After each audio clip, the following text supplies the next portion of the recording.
dear learners, welcome back to our YouTube channel Gupta's tutorial express. इस video series में हम पढ़ रहे हैं यूपी पॉलीटेक्निक के फर्स्ट सेमेस्टर के सिलेबस में prescribe communication skills in English का फर्स्ट यूनिट, जिसमें कि 4 चैप्टर्स हैं और 2 चैप्टर्स अब तक की वीडियो के माध्यम से हम कवर कर चुके हैं। पहले चैप्टर का नाम था definition and process of communication, second chapter था types of communication and principles of communication. ये हमने उन चैप्टर्स में सीखा। आज हम बात करेंगे हमारे नए चैप्टर तीसरे और चौथे चैप्टर के बारे में, जिनके नाम हैं barriers to communication and how to overcome them, and fourth chapter is tools of communication. इनके विषय में आज हम सीखेंगे। वीडियो में आगे बढ़ने से पहले आपको बता दें कि इस चैप्टर के ख़त्म होने के बाद जो फर्स्ट यूनिट है हमारा, वो इस चैप्टर के बाद ख़त्म हो जाएगा। फिर हम आपके लिए जारी करेंगे एक वीडियो सीरीज़, जिसमें होंगे हमारे पिछली परीक्षाओं में आए गए प्रश्न, जिनके उत्तर समेत व्याख्या आपको यहाँ दी जाएगी, और वो आने वाली परीक्षाओं को देखते हुए भी अति महत्वपूर्ण है। तो उन वीडियोज़ को मिस ना करें, हमारे साथ जुड़े रहें। चलिए आगे बढ़ते हैं। इस चैप्टर में हम पढ़ेंगे जो हमारी कम्युनिकेशन में कौन कौन से बैरियर्स आते हैं और उनसे कैसे निपटा जाए, कैसे ओवरकम किया जाए उन्हें, है ना। तो सबसे पहले ये शब्द दिखेंगे हम बैरियर, जो इस चैप्टर में बार बार रिपीट होने वाला है। इसका मतलब क्या होता है, बैरियर क्या होता है ना। तो बैरियर का मतलब होता है बाधा या रुकावट, ठीक है। तो जो भी चीज़ें हमारी इफ़ेक्टिव कम्युनिकेशन में, जो हमारी कम्युनिकेशन है इफ़ेक्टिवली हमें करनी होती है, उसमें जो भी चीज़ें रुकावट बनती हैं, जिन भी चीज़ों की वजह से बाधा आती है, उन्हें हम बैरियर्स कहते हैं, ठीक है। तो अभी मैंने इफेक्टिव कम्युनिकेशन कहा, तो सबसे पहले ये जान लें इफेक्टिव कम्युनिकेशन क्या होती है। हम कम्युनिकेट कर रहे हैं, कोई भी थॉट, कोई भी आइडिया, कोई भी इंफॉर्मेशन हम शेयर कर रहे हैं, और जब हमें हमारा डिज़ायर्ड फीडबैक मिल जाता है, जो टारगेटेड ऑडियंस है वहाँ तक वो बात पहुँच जाती है, और हमें जो आउटकम चाहिए था, जो फीडबैक चाहिए था, वो हमें मिल जाता है, तब उस कम्युनिकेशन को एक कंप्लीट प्रोसेस माना जाता है। माना जाता है कि जो हमारी कम्युनिकेशन है वो इफ़ेक्टिवली हो गई है ना। जो 5 स्टेप्स बताए थे मैंने, ideation, encoding, transmission, decoding and feedback. Feedback जो हमारा आखिरी स्टेप है, वो जब कंप्लीट हो जाता है तब माना जाता है कि जो कम्युनिकेशन है वो इफ़ेक्टिवली हुई। अगर उनमें से कोई भी चीज़ बाधित होती है, कोई भी प्रोसेस, कोई भी स्टेप जहाँ कम्युनिकेशन रुक जाती है, तो उसको इनकम्प्लीट कम्युनिकेशन माना जाता है, और जिन कारणों की वजह से वो कम्युनिकेशन रुकी है, बाधित हुई है, उन्हें हम बैरियर्स बोलते हैं, है ना। और ये बैरियर्स हमारी परीक्षा की दृष्टि से भी काफ़ी महत्वपूर्ण है। इनसे हमेशा एक प्रश्न आता है, तो ध्यान से देखते हैं क्या है। जैसे कि आप एक पिक्चर में दिख रहे होंगे कि एक सज्जन इधर से बोलने का कुछ प्रयास कर रहे हैं, लेकिन यहाँ इन्हें कुछ सुनाई नहीं आ रहा है ना। तो यहाँ क्या है, बीच में एक बैरियर है, एक बाधा है, इस वजह से ये यहाँ नहीं सुन पा रहे हैं। तो यहाँ तो एक फिजिकल बैरियर एक डेमोन्स्ट्रेशन के लिए दिखाया गया है, लेकिन हमेशा बैरियर्स फिजिकल ना होकर और कई अन्य चीज़ें हो सकती हैं। जैसे बैरियर्स की डेफिनेशन क्या है, जो बैरियर्स टू कम्युनिकेशन है वो क्या है, उनकी क्या डेफिनेशन है, कैसे उन्हें डिफाइन किया जाता है। तो barriers to communication are anything, barrier to communication कोई भी वो चीज़ है that prevents clear and effective communication, जो हमारी स्पष्ट और जो इफेक्टिव कम्युनिकेशन है उसको प्रिवेंट करते हैं, उसको रोकते हैं। These barriers can make it hard to understand, और इन बैरियर्स की वजह से जो कम्युनिकेशन है, जो मैसेज है, उसे समझना मुश्किल हो जाता है each other and lead to misunderstanding, कि जो मैसेज है या एक जिस व्यक्ति से हम बात कर रहे हैं उसे समझना, उसकी बातों को समझना मुश्किल हो जाता है, और इससे क्या होता है, मिसअंडरस्टैंडिंग हो जाती है, आपकी बात इफेक्टिवली कम्युनिकेट नहीं हो पाती है। तो उसके बहुत सारे बैरियर्स होते हैं, है ना, उनको हम देखेंगे वीडियो में आगे बढ़ते हुए। तो first barrier is intrapersonal barrier. चलिए देखते हैं इसे कैसे डिफाइन किया गया है। Intrapersonal communication barriers are internal obstacles within individuals that hinders the effective exchange of information, thoughts and feelings. कि जो इंट्रापर्सनल कम्युनिकेशन बैरियर्स होते हैं वो हमारे इंटरनल ऑब्स्टेकल्स हैं, हमारी आंतरिक बाधाएं हैं। जैसे कि मैंने बताया था, हमारे जीवन के एक्सपीरियंसेस, हमारे जो अनुभव रहते हैं, हमारे कल्चर, इन सारी चीज़ों से कुछ इंटरनली चीज़ें ऐसी उत्पन्न हो जाती हैं जो कि कभी कभी कम्युनिकेशन को इफ़ेक्टिव रूप से करने में बाधा उत्पन्न करती हैं, है ना। तो इंट्रापर्सनल कम्युनिकेशन बैरियर्स कहाँ हैं? इंटरनल ऑब्स्टेकल्स हैं विद इन इंडिविजुअल्स, जो किसी व्यक्ति विशेष के अंदर अंदर हो सकते हैं। दैट हिंडर्स क्या मतलब है? रोकते हैं, है ना। बैरियर का सिनोनिम ही है the effective exchange of information, thoughts and feeling, है ना। जो इफेक्टिव एक्सचेंज है, इफेक्टिव या प्रभावपूर्ण आदान प्रदान है सूचनाओं का, विचारों का, भावनाओं का, उसको बाधित करते हैं। कुछ ऐसी चीज़ें होती हैं, क्या हो सकती हैं देखते हैं। First one is wrong assumptions. Wrong means क्या होता है? गलत। एजम्पशन बना है अज्यूम से। अज्यूम मीन्स क्या होता है? मानना, है ना। तो जब सेंडर और रिसीवर या दो लोग कम्युनिकेट कर रहे हैं तो उनमें एक दूसरे को लेके जो अजम्पशन है वो कभी कभी गलत हो जाता है। सपोज़ करिए कि कोई लेक्चर देने आया है ना, उसे लगा कि गांव के बच्चे हैं, ये अच्छे से नहीं समझ पाएंगे, तो वो उस बात को हिंदी में या अन्य माध्यम से कहना शुरू करता है। लेकिन हो सकता है कि बच्चा गांव का है और वो इंग्लिश मीडियम से, है ना, वो इंग्लिश को हिंदी से बेहतर तरीके से समझ सकता है, तो वहाँ चीज़ जो है वो अच्छे से कम्युनिकेट नहीं हो पाएगी, ठीक है। या कोई और भी चीज़ है कि जब हम कम्युनिकेट कर रहे हैं तो व्यक्ति, तो किसी दूसरे व्यक्ति को लेके हमारे मन में अलग धारणा है ना। तो जो हमारी कम्युनिकेशन है, जो कम्युनिकेशन प्रोसेस है, उसे भी वो इफ़ेक्ट करेगा और फिर जो हमारी कम्युनिकेशन है वो बाधित होगी। तो इसलिए जो हमारा इंट्रापर्सनल बैरियर्स हैं उनमें first barrier is wrong assumption. Second is different background, है ना। कि आप जब किसी कंपनी में जा रहे हैं, है ना, या किसी जगह पढ़ रहे हैं, काम कर रहे हैं, तो वहाँ अलग अलग बैकग्राउंड से लोग या स्टूडेंट्स होते हैं, है ना, जिनकी जो पृष्ठभूमि है वो अलग अलग रही होती है। तो जब अलग अलग पृष्ठभूमि के लोग आपस में बात कर रहे होते हैं या कम्युनिकेट करते हैं, तो उनके बैकग्राउंड की वजह से भी कम्युनिकेशन में कुछ ना कुछ बाधा उत्पन्न हो जाती है। जो कम्युनिकेशन है वो इफ़ेक्टिवली नहीं हो पाती है। नेक्स्ट इज़ वेरीड परसेप्शंस, कि जो हमारे परसेप्शंस हैं, हमारी जो विचारधारा है, मान्यताएं हैं, वो कैसी हैं? वेरीड है, एक दूसरे से भिन्न है ना। किसी चीज़ को लेके मेरे कुछ विचार हैं, दूसरे सज्जन हैं उनके कुछ और विचार हैं।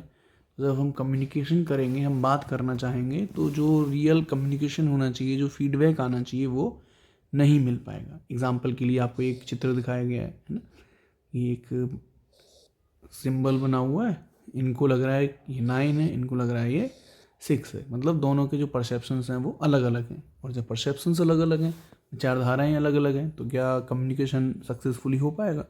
नहीं हो पाएगा, है ना। Next we move to wrong inferences. Wrong inferences क्या होता है ये जानते हैं आप। इन्फ्रेंसेस का मतलब होता है ऐसा कोई निर्णय, कोई ऐसा निष्कर्ष जो पहले से जो भी नॉलेज इन्फॉर्मेशन है उसके आधार पर निकाला जाए, है ना। आपने, और वो कैसा हो गया है? रॉन्ग हो गया है, रॉन्ग इन्फ्रेंसेस, ठीक है। हमने क्या सीखा कि इन्फ्रेंस का मतलब होता है ऐसा कोई भी जजमेंट, ऐसा कोई भी कंक्लूजन, कोई निष्कर्ष जो उन सूचनाओं के आधार पर निकाला जाए जो आपके पास पहले से थी। लेकिन यहाँ क्या? रॉन्ग इन्फ्रेंसेस, यूँ कैसी थी? गलत हो जाती हैं कभी कभी, है ना। कभी कभी ऐसी बातें, ऐसी चीज़ें आपके दिमाग में, ऐसी इन्फॉर्मेशन आपको मिल जाती है जो ठीक नहीं थी, और आपने उसके आधार पे कोई निष्कर्ष निकाल लिया, ठीक है। तो वो क्या कर सकता है? वो और लोगों को भी मिसलीड कर सकता है ना।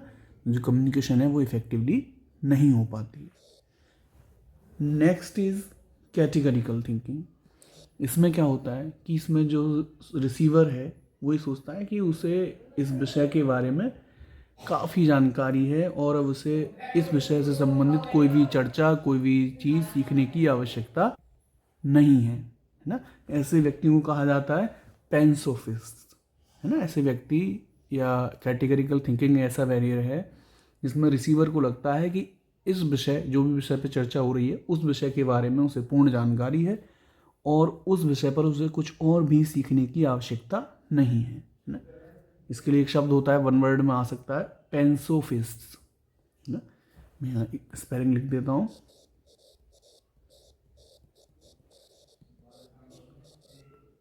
पेंसोफिस्ट। Next and last is impervious categories. ये कैसे बैरियर होता है?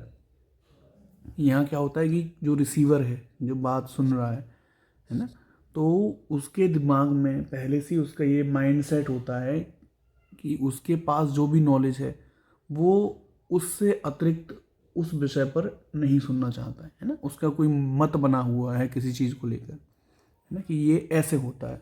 फिर आप उसको कितना भी कुछ बता लो कि ऐसे असंभव है, असंभव, तो वो नहीं सुनेगा। वो उस विषय पर अपने मत के साथ ही डटा रहेगा, वो आपकी बातों को समझने का प्रयास नहीं करेगा।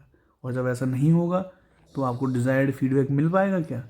नहीं मिल पाएगा। तो कम्युनिकेशन जो है वो बाधित होती है और ये भी कम्युनिकेशन के लिए एक बैरियर हो जाता है। ठीक है, तो अभी हमने पढ़ा इंट्रापर्सनल बैरियर। क्वेश्चन आंसर्स को लेकर आप बिल्कुल भी चिंतित ना हो, अगली ही वीडियो में आपको क्वेश्चन आंसर्स दिए जाएंगे और वो प्रश्न सारे वही होंगे जो अब तक परीक्षा में आए हैं और आगे भी आने वाले हैं ना। चलिए आगे बढ़ते हैं। Next we will learn interpersonal barriers. ठीक है, इंटरपर्सनल बैरियर्स क्या होते हैं इसके बारे में जानेंगे।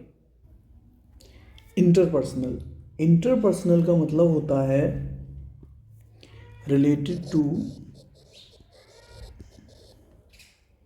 relationships or communication between people।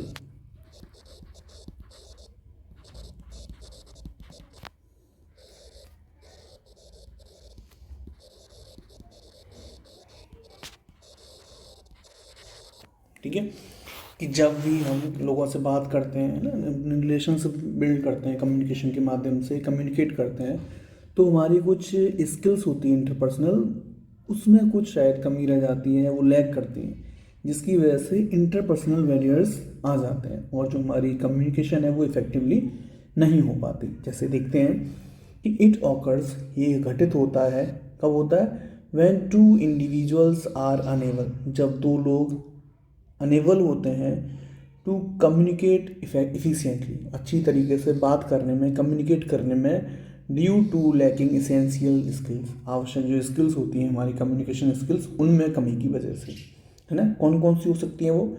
Limited vocab, है ना, आपको जो भी भावनाएं हैं, जो भी विचार हैं जो आपको व्यक्त करने हैं, और व्यक्त करने के लिए आपके पास एग्जैक्ट शब्द नहीं है ना, तो आप अच्छी तरीके से कम्युनिकेट नहीं कर पाएंगे। या फिर किसी ने कुछ बात कही और आपकी वोकैब जो है बहुत लिमिटेड है, आप उसका मतलब ही नहीं समझ पा रहे हैं, तो क्या कम्युनिकेशन कंप्लीट हुई? नहीं हुई, है ना। जो डिज़ायर्ड इम्पैक्ट है, डिज़ायर्ड, वो नहीं मिल पाएगा, तो कम्युनिकेशन बाधित होगी, है ना, और उसी को हम क्या बोल देते हैं? Barrier. Next is cultural variations. Different different cultures से लोग आते हैं आपके वर्क प्लेस में, आप जहाँ काम कर रहे हैं, तो वहाँ कल्चर्स में बहुत ज़्यादा वेरिएशंस हो जाता है, और जिसकी वजह से कुछ चीज़ें ऐसी होती हैं कि सेंडर डिफरेंट कल्चर से, रिसीवर डिफरेंट कल्चर, है ना, और हो सकता है कि जो सेंडर है उसके कल्चर में उस चीज़ का इम्पोर्टेंस बहुत ज़्यादा हो, जबकि रिसीवर के में ना हो, है ना, या उसके कल्चर में उसका कुछ और मायने हो और जो रिसीवर है उसके कल्चर में उसके कुछ और मायने हो, तो वहाँ जो कम्युनिकेशन है, जो बात है, जो मैसेज है, वो अच्छे तरीके से कम्युनिकेट नहीं हो पाता है। Next is poor listening skills, कि आपकी जो लिसनिंग स्किल्स हैं वो कैसी हैं? अच्छी नहीं है ना। जब आपकी लिसनिंग स्किल्स ही अच्छी नहीं है तो आप अच्छे से डिकोड नहीं कर पाएंगे मैसेज, और मैसेज अच्छे से डिकोड नहीं कर पाएंगे तो आप फीडबैक ही नहीं दे पाएंगे, है ना। तो जो इफेक्टिव कम्युनिकेशन होना चाहिए वो नहीं हो पाएगा। नेक्स्ट इज़ इमोशनल आउटबर्स्ट, कि आप अपनी बात कहते समय इमोशनल हो जा रहे हैं, इमोशनल, एकदम इमोशंस फूट पड़ रहे हैं आपके। कई सारे बच्चों को देखा होगा आपने कि उन्हें कुछ शिकायत है, शिकायत करने गए, वो प्रिंसिपल ऑफिस में गए, है ना, वहाँ जाके एकदम रोने लग जाते हैं बात कहते कहते। तो वहाँ भी जो हमारा मीनिंग है, जो हमारी बात है, वो पूरी तरह से कम्युनिकेट, जो समस्या है वो पूरी तरह से कम्युनिकेट नहीं हो पाती, है ना। Next is incompatibility of verbal and non verbal messages, कि जो हमारे वर्बल और नॉन वर्बल मैसेजेस हैं उनकी इनकम्पैटिबिलिटी हो, है ना। जैसे कि मैं, कोई पूछ रहा है कि आप चलेंगे, है ना, और मैं हाँ हाँ के साथ मैंने गर्दन अपनी नोट की, मैं गर्दन हिला के रहा, है ना। या फिर कोई ऐसी चीज़ है कि कोई पूछ रहा है कि चलो खेलने चल रहे हैं, है ना, आपकी बॉडी लैंग्वेज बिल्कुल ऐसी है, ढीली है, और आप कह रहे हैं चलो चल रहे हैं, तो वहाँ एक जो कम्युनिकेशन है वो अच्छे तरीके से नहीं हो पाएगा। सपोज करो आप एक दे तो मोटिवेशनल स्पीच रहे हैं, है ना, और आपकी बॉडी लैंग्वेज बिल्कुल ऐसे ढीली हुई पड़ी है, तो जो वर्बल और जो नॉन वर्बल है उसमें कंपैटिबिलिटी नहीं है। जहाँ एक तरफ तो आप मोटिवेशन दे रहे हैं, दूसरों को मोटिवेट करने के लिए स्पीच दे रहे हैं, और खुद की बॉडी लैंग्वेज है बहुत एकदम लूज है ना, आप एक तरह से एनर्जेटिक नहीं दिखाई दे रहे हैं, है ना। तो जो आपका नॉन वर्बल है क्यूज़ हैं वो इंडिकेट करेंगे एक नेगेटिव इम्पैक्ट, है ना। तो इस तरह के बैरियर्स होते हैं। नेक्स्ट इज कम्युनिकेशन सेलेक्टिवली, कि जब आप बात कर रहे हैं तो जो आपका रिसीवर है वो आपके मैसेज की उन्हीं बातों पे, आपकी इन्फॉर्मेशन की उन्हीं बातों पे ध्यान दे रहा है जो उसे लगता है कि उसके लिए फिट है, आगे अन्य चीज़ें वो नहीं सुन रहा है ध्यान से। तो यहाँ पे जो मैसेज है वो पूरे तरीके से कम्युनिकेट नहीं हो पाएगा, और जो हमारी कम्युनिकेशन है वो इफ़ेक्टिवली नहीं हो पाएगी। तो यहाँ ये क्या हो जाएगा, बैरियर हो जाएगा, ठीक है। तो ये हमने इतने सारे इंटरपर्सनल बैरियर्स पढ़े। आगे बढ़ते हैं, आगे हम सीखेंगे ऑर्गेनाइजेशनल बैरियर्स। सबसे पहले देखते हैं कि जो शब्द है ऑर्गेनाइजेशनल वो बना है ऑर्गेनाइजेशन से, जिसका मतलब होता है संगठन, है ना। तो जिस भी कंपनी में, जिस भी ऑर्गेनाइजेशन में आप काम कर रहे हैं और वहाँ कम्युनिकेट करने में जिन जिन रीजंस की वजह से बाधा उत्पन्न होती है, जिन रीजंस की वजह से कम्युनिकेशन इफेक्टिवली नहीं हो पाती है, उन्हें हम ऑर्गेनाइजेशनल बैरियर्स कहते हैं। जैसे ऑब्स्टेकल्स, बाधाएं दैट हिंडर इफेक्टिव कम्युनिकेशन, जो इफेक्टिव कम्युनिकेशन है उसको बाधित करती हैं इन एनी ऑर्गेनाइजेशन, किसी भी ऑर्गेनाइजेशन में, आर कॉल्ड ऑर्गेनाइजेशनल बैरियर्स, उन्हें हम ऑर्गेनाइजेशनल बैरियर्स कहते हैं। मैनी फैक्टर्स अराइज सच ऑब्स्टेकल्स, बहुत सारे फैक्टर्स हैं जो ऐसी बाधाएं उत्पन्न करते हैं, जैसे कि फियर ऑफ सुपीरियर्स, आपको कोई समस्या है और आप जो आपके सुपीरियर्स हैं, सीनियर्स हैं, उनसे बहुत ज़्यादा डरते हैं, आपकी बात करने की हिम्मत नहीं होती, तो ये वो या तो आप अपनी समस्या रख नहीं पाएंगे, और रख भी पाएंगे तो आप इतने नर्वस, इतने डरे हुए होंगे कि आप प्रॉपरली उस चीज़ को कम्युनिकेट नहीं कर पाएंगे। Next is hierarchical structures, hierarchy होती है कि आपके बॉस, उनके नीचे कोई मैनेजर, सुपरवाइज़र, है ना, फिर आप हैं। तो क्या होता है कि इसमें बहुत सारे टू मैनी ट्रांसफ़र स्टेशंस हो जाते हैं। आपने बात यहाँ कही, ये यहाँ पास करेंगे, फिर ये यहाँ पास करेंगे। फिर इसमें क्या होता है कि जो बात, जो मैसेज होता है वो यहाँ तक पहुँचते पहुँचते एक तरह से डिस्टॉर्ट हो जाता है। कभी कभी उसका जो आप दरअसल पूरा जो मैसेज देना चाह रहे थे वही बदल गया। आप कहना कुछ चाह रहे थे, आपकी बात 4 लोगों के थ्रू होके बदल के कुछ और पहुंची, तो जो मैसेज था वो इफेक्ट हो जाएगा और आपको जो डिज़ायर्ड आउटकम है वो नहीं मिल पाएगा। Next is use of inappropriate media, कि आपका जो माध्यम है वही गलत चुन लिया मैसेज ट्रांसफ़र करने का, तब भी आपकी कम्युनिकेशन इफेक्टिवली नहीं हो पाएगी। इनएडिक्वेट लीडरशिप, जो लीडरशिप है किसी भी ऑर्गेनाइजेशन की वो कैसी है, अकुशल है ना, वो अच्छी तरीके से काम नहीं कर पा रही है, ठीक है। तो उस सिचुएशन में भी आपकी जो कम्युनिकेशन है वो इफ़ेक्ट होती है। नेक्स्ट इज़ इंफॉर्मेशन ओवरलोडेड, कि आपने जो भी मैसेज ट्रांसफ़र किया है, जो भी चीज़ है उसमें इतनी सारी इन्फॉर्मेशन है कि उसको फ़िल्टर करने में, उसको समझने में बहुत सारा समय लग जा रहा है ना, या फिर वो कन्फ्यूजिंग हो जा रही है, तब भी आपकी कम्युनिकेशन इफ़ेक्टिवली नहीं हो पाएगी। तो ये हमने ऑर्गेनाइजेशनल बैरियर्स पढ़े, ठीक है। और इससे संबंधित प्रश्नों के लिए आप बिल्कुल चिंतित ना हो, इस वीडियो के तुरंत बाद ही एक दिन में मैं आपको वो सारे क्वेश्चंस प्रोवाइड कराऊंगा इस चैप्टर से संबंधित जो अब तक परीक्षा में आए हैं और जिनके आने की संभावना है। तो एक क्वेश्चन आंसर सीरीज़ हम ज़रूर रखेंगे।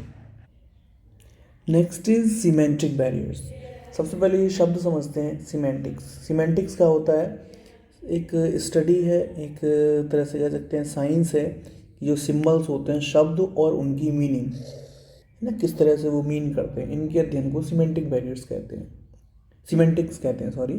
और हम पढ़ेंगे यहाँ सीमेंटिक्स या सीमेंटिक बैरियर्स क्या होते हैं।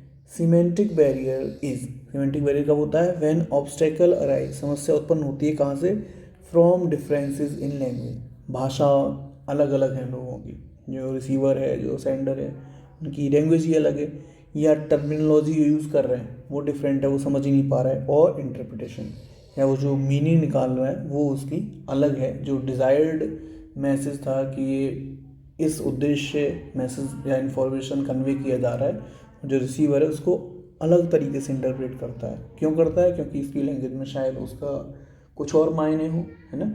तो सीमेंटिक बैरियर होते हैं कि जब कोई बात कही जाए और उसका जो इंटरप्रिटेशन है वो रिसीवर द्वारा जो इंटेंशन सेंडर की थी उसके अलावा कुछ और तरीके से इंटरप्रेट कर लिया जाता है, तो वहाँ सीमेंटिक बैरियर होता है। उसके कई सारे कारण हो सकते हैं, जैसे लैंग्वेज या कल्चरल डिफरेंसेस, है ना। आपकी भाषा ही अलग है, आपकी संस्कृति ही अलग है, तो आप जो भी मैसेज है उसे अच्छे तरीके से इंटरप्रेट, उसका मतलब अच्छे तरीके से नहीं निकाल पाएंगे। दूसरा होता है यूज़ ऑफ जार्गन या टेक्निकल लैंग्वेजेस। जार्गन क्या होता है? जार्गन एक ऐसी लैंग्वेज होती है जो कि एक विशेष ग्रुप के लोगों द्वारा, है ना, यूज़ की जाती है, और वो ग्रुप अलग अलग ग्रुप्स हो सकते हैं और उनकी एक विशेष लैंग्वेज रहती है। सपोज़ करो कि आपके घर में नल लीक कर रहा है ना, आपकी जो फिटिंग है वाटर फिटिंग वो लीक कर रही है, और आपने प्लम्बर को बुलाया, है ना, उसने एक जल्दी से आपको क्या कहते हैं प्रेस्क्रिप्शन एक पर्चा बना के दे दिया, उसमें लिख दिया कि एल्बो ले आओ, ABS ले आओ, है ना, रिड्यूसर ले आओ, फ्लैपर ले आओ, है ना। तो आपको तो नहीं पता ये क्या चीज़ें हैं, लेकिन उसने जो टर्म्स उस पर लिख के दिए हैं, आप शॉपकीपर के पास जाओगे तो वो उसको आराम से समझ के आपको एक थैली में बांध के सामान दे देगा। ठीक है, हम नहीं समझ पाए, है ना, हम उसको इंटरप्रेट अच्छे से नहीं कर पाए, लेकिन जो लैंग्वेज थी वो शॉपकीपर समझ गया और प्लम्बर समझ गया।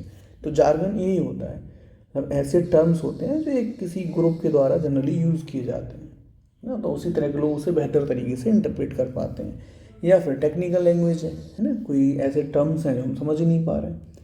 Next is miss interpretation. Interpret means क्या होता है? अर्थ समझना, मायने समझना, और उसको हम जब मिस इंटरप्रेट करते हैं, उसका कुछ अलग मतलब निकाल लेते हैं किसी भी बात का, तो वहाँ भी जो डिज़ायर्ड मीनिंग थी वो कन्वे नहीं हो पाती है और एक सीमेंटिक बैरियर हो जाता है। नेक्स्ट इज वेग वर्ड, मतलब ऐसे शब्द जिनका अर्थ स्पष्ट नहीं है ना, ऐसे शब्दों का प्रयोग आपने किया है कि जिनसे आपका जो मैसेज था, आप जो इन्फॉर्मेशन कन्वे करना चाह रहे थे वो स्पष्ट ही नहीं हो पा रही है, तो रिसीवर उसको समझ ही नहीं पाएगा, है ना। तो वहाँ एक क्या होगा? कम्युनिकेशन बाधित होगी, और वो कौन सा बैरियर होगा? सीमेंटिक बैरियर होगा। ठीक है, चलिए आगे बढ़ते हैं। Next is psychological barrier.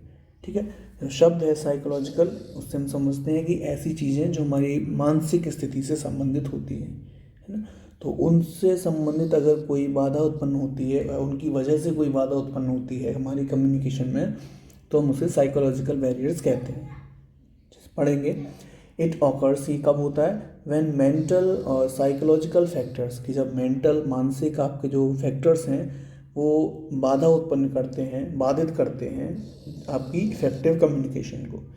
There are many psychological factors, बहुत सारे साइकोलॉजिकल फैक्टर्स होते हैं जो बाधा उत्पन्न करते हैं, जैसे कि इमोशनल स्टेट है। आपकी इमोशनल स्टेट कैसी है? आप बहुत ज़्यादा परेशान हैं, है ना, बहुत ज़्यादा घर से परेशान है, या रास्ते में आपको कोई समस्या है, आपको मीटिंग में प्रेजेंट करना है, तो क्या आप अच्छे से प्रेजेंट कर पाएंगे? नहीं कर पाएंगे, आपकी इमोशनल स्टेट ऐसी है।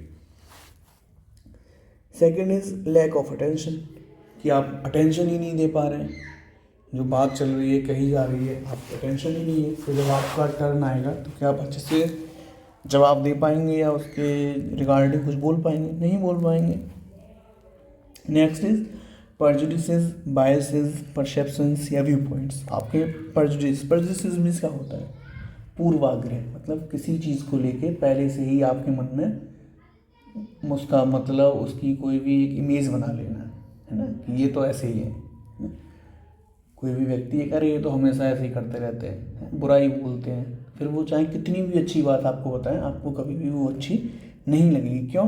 क्योंकि आपके मन, आप पहले से ही बायस्ड हैं, आप पूर्वाग्रहित हैं, आपके मन में पहले से ही विचारधारा है कि यार ये बढ़िया आदमी नहीं है ना, ये अच्छी हरकतें नहीं करते हैं, तो फिर वो चाहे कितनी भी अच्छी बात कहे, आप उसको अच्छे से इंटरप्रेट या उस पर अच्छे से अटेंशन नहीं दे पाएंगे।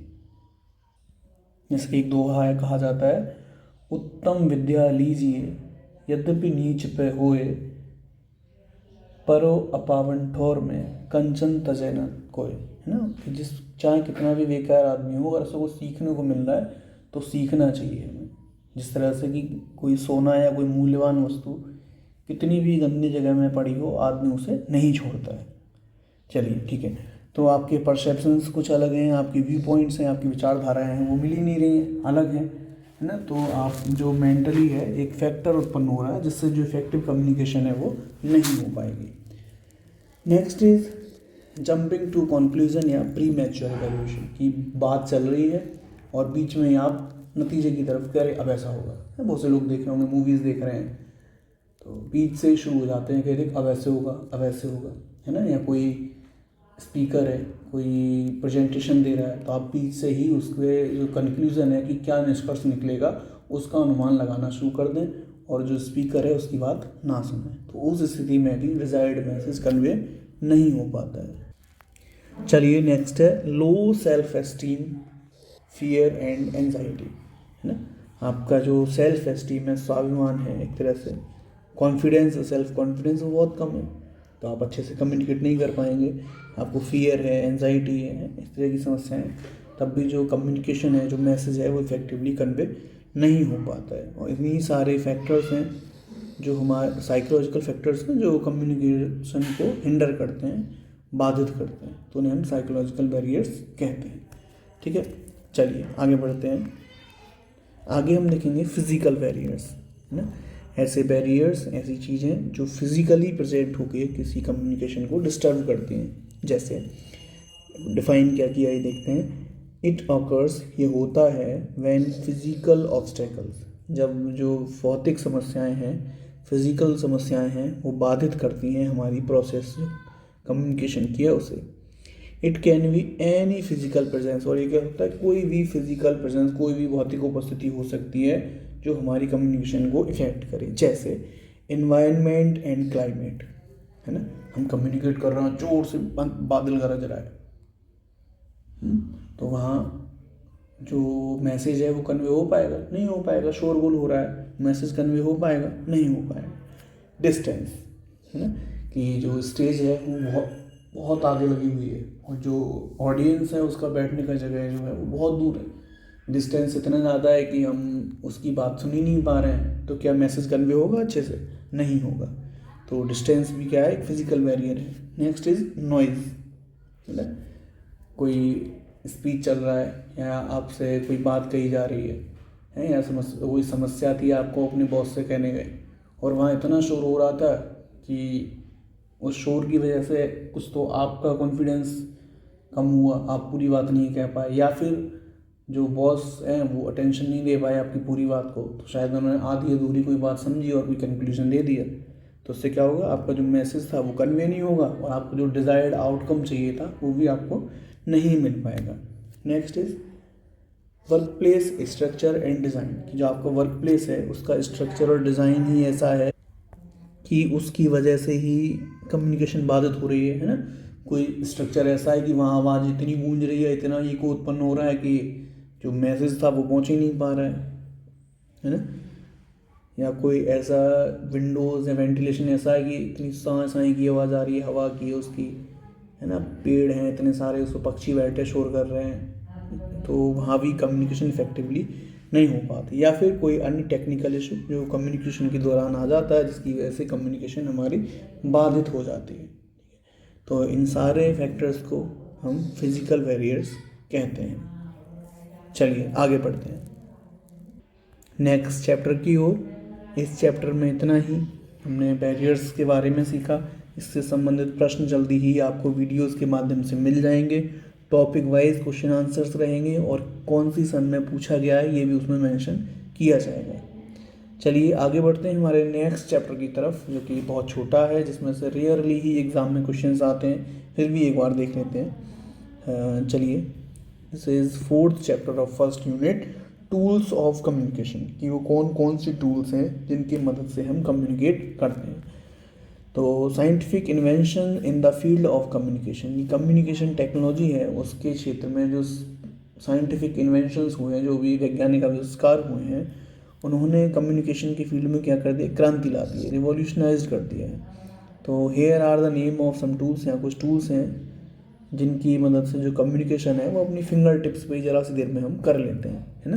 पुराने समय में कम्युनिकेट कैसे करते थे लोग, बहुत आदिकाल में गुफाओं पर चित्रकारी करके, है ना, आग जला के सिग्नल्स के माध्यम से कम्युनिकेट करते। धीरे धीरे धीरे धीरे तकनीकी डेवलप हुई, है ना, लेटर्स लिखना सीखा, लेटर्स से लिख के कम्युनिकेट कर रहे हैं, है ना। फिर टेलीफोन आए, फिर बहुत कंप्यूटर, फिर इंटरनेट आया, फिर बहुत सारी चीज़ें डेवलप हो गई हैं। तो ये कुछ टूल्स ऑफ कम्युनिकेशन है। क्वेश्चन आ जाता है कि मॉडर्न टूल ऑफ कम्युनिकेशन है, उनसे आप क्या समझते हैं, कुछ टूल्स के नाम बताइए। तो आप लिख सकते हैं इंटरनेट है, cellular phone, email, computer, fax, radar, TV and radio, social media. Social media में बहुत सारे ऐप्स हम देखते हैं, जैसे फेसबुक हो गया, व्हाट्सएप हो गया, यूट्यूब हो गया, है ना, स्नैपचैट, टेलीग्राम, ट्विटर, स्काइप, बहुत कुछ है, ठीक है। तो ये हमारे फर्स्ट यूनिट की सारे लेक्चर्स थे जो हमें अभी तक आपको बताना था, पढ़ाना था, वो समझाने का पूरा प्रयास किया गया है। इससे संबंधित प्रश्न उत्तर जल्दी ही हम आपको वीडियो के माध्यम से देंगे, जो कि टॉपिक वाइज रहेंगे और वही प्रश्न रहेंगे जो परीक्षा में पूछे गए हों, और बाद में एक संभावित प्रश्नों की वीडियो भी आपको दी जाएगी। Thank you for joining us. पढ़ते रहिए, स्वस्थ रहिए, मस्त रहिए।